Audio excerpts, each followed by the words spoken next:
সুপ্রভাত বন্ধুরা। আজ হলো 28 ডিসেম্বর, রবিবার। আজকের সকালের বরাক উপত্যকার শ্রীভূমি, করিমগঞ্জ, শিলচর, হাইলাকান্দি সহ আসামের বিশেষ বিশেষ খবরগুলি হলো: অসমের ভোটার তালিকার বিশেষ সংশোধনী অর্থাৎ এসআরের খসড়া ভোটার তালিকা প্রকাশ। বিস্তারিত থাকবে প্রতিবেদনে। দুদিনের সফরে অসমে আসছেন কেন্দ্রীয় স্বরাষ্ট্রমন্ত্রী অমিত শাহ। 2026 সালের অসমে বিধানসভা নির্বাচনের দিন 2 মাস পরে ঘোষণা করা হবে, জানালেন অসমের মুখ্যমন্ত্রী হিমন্ত বিশ্ব শর্মা। বিস্তারিত থাকবে প্রতিবেদনে। নির্বাচক তালিকা থেকে নাম বাদ পড়লে এবার জবাবদিহি করতে হবে খোদ নির্বাচন আধিকারিকদের। অসমে এখনও বাংলাদেশি মুসলমান প্রায় 40%। জাতি, মাটি, বিটে রক্ষায় অসমবাসীদের জোটবদ্ধ হওয়ার ডাক অসমের মুখ্যমন্ত্রী হিমন্ত বিশ্ব শর্মার। এবং এনরেগা বাতিলের প্রতিবাদে দেশ জুড়ে আন্দোলন শুরু করবে কংগ্রেস। আগামী 5 জানুয়ারি থেকে দেশ জুড়ে আন্দোলন শুরু।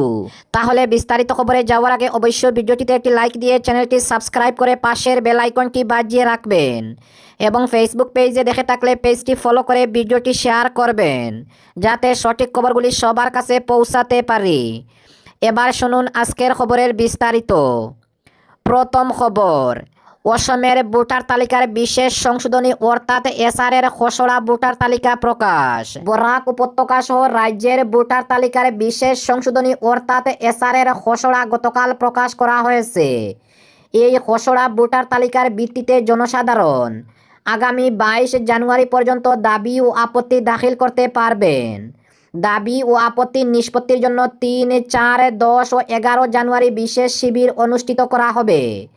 আগামী 2 ফেব্রুয়ারির মধ্যে এই দাবি আপত্তি নিষ্পত্তি করে 10 ফেব্রুয়ারি চূড়ান্ত ভোটার তালিকা প্রকাশ করা হবে।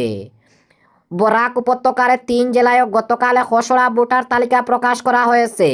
শিলচর, কাছাড় জেলার 7টি বিধানসভা কেন্দ্রের খসড়া ভোটার তালিকা গতকাল আনুষ্ঠানিকভাবে প্রকাশ করা হয়েছে। খসড়া ভোটার তালিকা অনুযায়ী শিলচর, কাছাড় জেলায় মোট ভোটারের সংখ্যা 14,15,439 জন। পূর্বের চেয়ে 21,957 জন ভোটার বৃদ্ধি পেয়েছে। এর মধ্যে পুরুষ ভোটার 7,01,888 জন, মহিলা ভোটার 7,13,533 জন। শিলচর, কাছাড়ের জেলায়ুক্ত তথা জেলা নির্বাচন আধিকারিক মৃদুল যাদব গতকাল এ উপলক্ষে আয়োজিত এক বৈঠকের পৌরোহিত্য করেন। বৈঠকে জেলা নির্বাচন আধিকারিক ত্রুটিমুক্তি ভোটার তালিকা প্রস্তুত করার ক্ষেত্রে রাজনৈতিক দলগুলিকে ভোটারদের নাম, ঠিকানা, অন্যান্য তথ্য যাচাই সংশোধনের কাজে সহায়তা করার আহ্বান জানান। ভোটার তালিকায় নাম অন্তর্ভুক্তি, বিধানসভা কেন্দ্রের ঠিকানা স্থানান্তর সহ সমস্ত দাবি আপত্তি দাখিল করার সময়সীমা গতকাল থেকে আগামী 22 জানুয়ারি পর্যন্ত ধার্য করা হয়েছে। এছাড়া 17 বছর বা তার বেশি বয়সের যুবক যুবতীরা 18 বছর পূর্ণ হওয়ার সঙ্গে সঙ্গে যাতে ভোটার তালিকায় নাম অন্তর্ভুক্ত হয় তার জন্য আগাম আবেদন জমা দিতে পারবেন। এছাড়া 3, 4 এবং 11 ও 12 জানুয়ারি বিশেষ শিবির অনুষ্ঠিত হবে। এতে বুথ লেভেল আধিকারিকরা নির্দিষ্ট ভোট কেন্দ্রে খসড়া ভোটার তালিকার প্রদর্শন ও আবেদন গ্রহণ করবেন। অনুরূপভাবে শ্রীভূমি, করিমগঞ্জ জেলায় 2026 সালের 1 জানুয়ারিকে যোগ্যতার তারিখ হিসাব ধরে ফটোযুক্ত খসড়া ভোটার তালিকা প্রকাশ করা হয়েছে। খসড়া ভোটার তালিকা অনুযায়ী শ্রীভূমি, করিমগঞ্জ জেলার 4টি বিধানসভা কেন্দ্রে মোট ভোটারের সংখ্যা 9,71,916 জন। এর মধ্যে পুরুষ ভোটারের সংখ্যা 4,93,566 জন, মহিলা ভোটারের সংখ্যা 4,78,339 জন এবং 11 জন তৃতীয় লিঙ্গের ভোটার রয়েছেন। শ্রীভূমি, করিমগঞ্জ জেলার মোট ভোট কেন্দ্রের সংখ্যা 1,187টি। ভোটার তালিকার বিশেষ সংশোধনের জন্য জেলায় বিশেষ শিবিরের আয়োজন করা হয়েছে। এছাড়া ভোটার সচেতনতা কার্যসূচির অধীনে ছাত্রছাত্রীদের জন্য বিশেষ নাম অন্তর্ভুক্তি অভিযান ও সচেতনতামূলক বিভিন্ন কর্মসূচির আয়োজন করা হয়েছে। অনুরূপভাবে বরাক উপত্যকার হাইলাকান্দি জেলায় প্রকাশিত খসড়া ভোটার তালিকা অনুযায়ী হাইলাকান্দি জেলায় মোট ভোটারের সংখ্যা 4,98,879। জেলার নির্বাচন আধিকারিক কেসি ত্রিপুরা সাংবাদিকদের জানান, 2026 সালের 1 জানুয়ারিকে যোগ্যতার তারিখ হিসাবে গণ্য করে এই খসড়া ভোটার তালিকা প্রস্তুত করা হয়েছে। এবং তা সাধারণ মানুষের যাচাইয়ের জন্য প্রকাশ করা হয়েছে। এদিকে হাইলাকান্দি জেলায় ভোট কেন্দ্রের সংখ্যা পূর্বের 612 থেকে বেড়ে 623 হয়েছে। প্রশাসনের পক্ষ থেকে জনসাধারণকে নির্দিষ্ট সময়ের মধ্যে খসড়া তালিকায় নিজেদের নাম যাচাই করার আহ্বান জানানো হয়েছে। নির্বাচন কমিশনের নির্ধারিত সূচি অনুযায়ী সব দাবি আপত্তি নিষ্পত্তির পরে জেলায় চূড়ান্ত ভোটার তালিকা প্রকাশিত হবে। অপরদিকে দুদিনের অসম সফরে আসছেন কেন্দ্রীয় স্বরাষ্ট্রমন্ত্রী অমিত শাহ। ভারতের কেন্দ্রীয় স্বরাষ্ট্রমন্ত্রী অমিত শাহ আজ দুদিনের সফরসূচি নিয়ে আসামে আসবেন।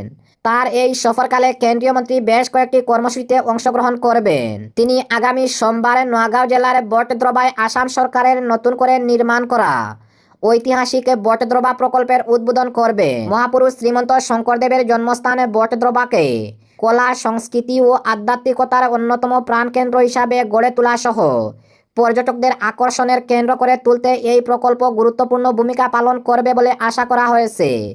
এদিকে স্বরাষ্ট্রমন্ত্রীর উপস্থিতিতে বটদ্রবা প্রকল্পের উদ্বোধনীর প্রস্তুতি প্রায় সম্পূর্ণ।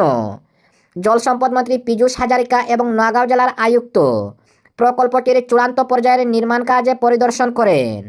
মন্ত্রী শ্রী হাজারিকা বলেন, এদিন ওই স্বরাষ্ট্রমন্ত্রী অসমের গৌহাটিতে নতুন পুলিশ কার্যালয় ও 2000-এর বেশি সিসিটিভি উদ্ভিত সংহত কমান্ড ও নিয়ন্ত্রণ কেন্দ্রের উদ্বোধন করবেন। এই কেন্দ্র রাজ্য সুরক্ষা ও জরুরিকালীন সেবা ব্যবস্থাকে শক্তিশালী করে তুলবে বলে আশা করা হচ্ছে। অপরদিকে 2026 সালের অসমে বিধানসভার দিন 2 মাস পরে ঘোষণা করা হবে, জানালেন অসমের মুখ্যমন্ত্রী হিমন্ত বিশ্ব শর্মা। অসম রাজ্যে 2 মাস পরে বিধানসভা নির্বাচনের দিন ঘোষণা করা হবে। মুখ্যমন্ত্রী ডক্টর হিমন্ত বিশ্ব শর্মা গৌহাটির শ্রীমন্ত শঙ্করদেব কলাক্ষেত্রে আয়োজিত রাজ্য বিজেপির কার্যনির্বাহক সভায় দ্বিতীয় দিনে দলীয় কর্মীদের উদ্দেশ্যে ভাষণ দেবার সময় একথা বলেন। অসমের মুখ্যমন্ত্রী ডক্টর হিমন্ত বিশ্ব শর্মা কংগ্রেস দলের দুর্বলতা ও তুষামুদের রাজনীতির তীব্র সমালোচনা করেন।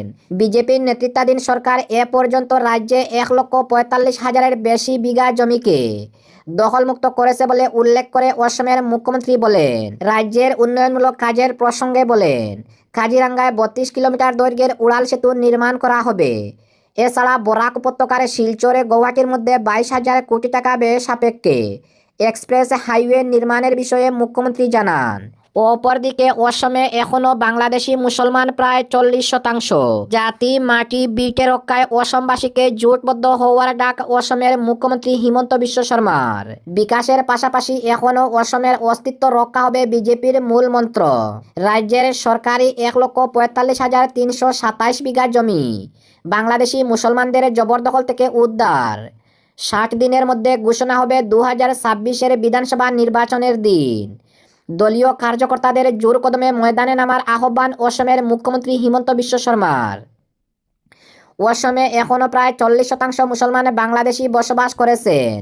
রাজ্যের জনবিন্যাসে দ্রুত পরিবর্তন হচ্ছে দেখে উদ্বেগ প্রকাশ করে মুখ্যমন্ত্রী হিমন্ত বিশ্ব শর্মা বলেন, গৌহাটির পাঞ্জাবাড়িতে অবস্থিত শ্রীমন্ত শঙ্করদেব আন্তর্জাতিক প্রেক্ষাগৃহে বিজেপির সর্বভারতীয় কার্যনির্বাহী সভাপতি নিতেন নবীনের উপস্থিতিতে অনুষ্ঠিত প্রদেশ বিজেপির কার্যনির্বাহী সভার দ্বিতীয় দিনে ভাষণ দিতে গিয়ে মুখ্যমন্ত্রী বলেন, অধিবেশনে কেন্দ্রীয় মন্ত্রী সর্বানন্দ সোনোয়াল, অসম বিজেপির নির্বাচনী প্রভারী বৈজয়ন্ত জয় পান্ডা সহ প্রভারী সুনীল শর্মা, উত্তর পূর্বাঞ্চলের সমন্বয়ক সম্মিলিত পাত্র, অসম প্রদেশ প্রভারী হরিশ দ্বিবেদী, কেন্দ্রীয় মন্ত্রী পবিত্র মার্গেরিটা, জাতীয় সাংগঠনিক সাধারণ সম্পাদক BL সন্তোষ, কেন্দ্রীয় কমিটির সাংগঠনিক সাধারণ সম্পাদক রবীন্দ্র রাজুদেবের উপস্থিতিতে অংশগ্রহণকারীর প্রায় 1,000 কর্মকর্তার সামনে বিগত 10 বছরে রাজ্যে বিজেপির নেতৃত্বাধীন এনডিএ সরকারের সাফল্যের খতিয়ান তুলে ধরেছেন অসমের মুখ্যমন্ত্রী। আসন্ন 2026 সালে অনুষ্ঠিত রাজ্য বিধানসভা নির্বাচনে লড়াই করতে সাংগঠনিক ব্লুপ্রিন্ট প্রস্তুত করা হয়েছে। এবং আজকের শেষ খবরটি, MGNরেগা বাতিলের প্রতিবাদে দেশ জুড়ে আন্দোলন শুরু করবে কংগ্রেস। আগামী 5 জানুয়ারি থেকে আন্দোলন শুরু। কংগ্রেসের লোকসভার বিরোধী দলনেতা রাহুল গান্ধী এবং কংগ্রেসের সভাপতি মল্লিকার্জুন খাড়গে শনিবার এক সংবাদ সম্মেলনে ঘোষণা করেন, কংগ্রেস 2026 সালের 5 জানুয়ারি থেকে MGNরেগা বাঁচাও আন্দোলন শুরু করবে। তারা দাবি করেছেন যে সরকার সম্প্রতি বিকশিত ভারতে গ্যারান্টি ফর রোজগার এবং আজীবিকা মিশন গ্রামীণ অ্যাক্ট 2025 প্রত্যাহারের মাধ্যমে দেশের কৃষক ও শ্রমিকদের মৌলিক অধিকার ক্ষুণ্ণ করেছে। এই ঘোষণা কংগ্রেসের কর্মসমিতির বৈঠকের পরে দেওয়া হয়েছে, যা দিল্লিতে অনুষ্ঠিত হয়েছিল। সংবাদ সম্মেলনে মল্লিকার্জুন খার্গে বলেছেন, এই সিদ্ধান্তের ফলে শুধুমাত্র দরিদ্র জনগণের উপর অত্যাচার করা হচ্ছে না, বরং এটি রাজনৈতিক পরিকল্পনা, যার মাধ্যমে সরকার তাদের বিরোধীদের দমন করতে চায়।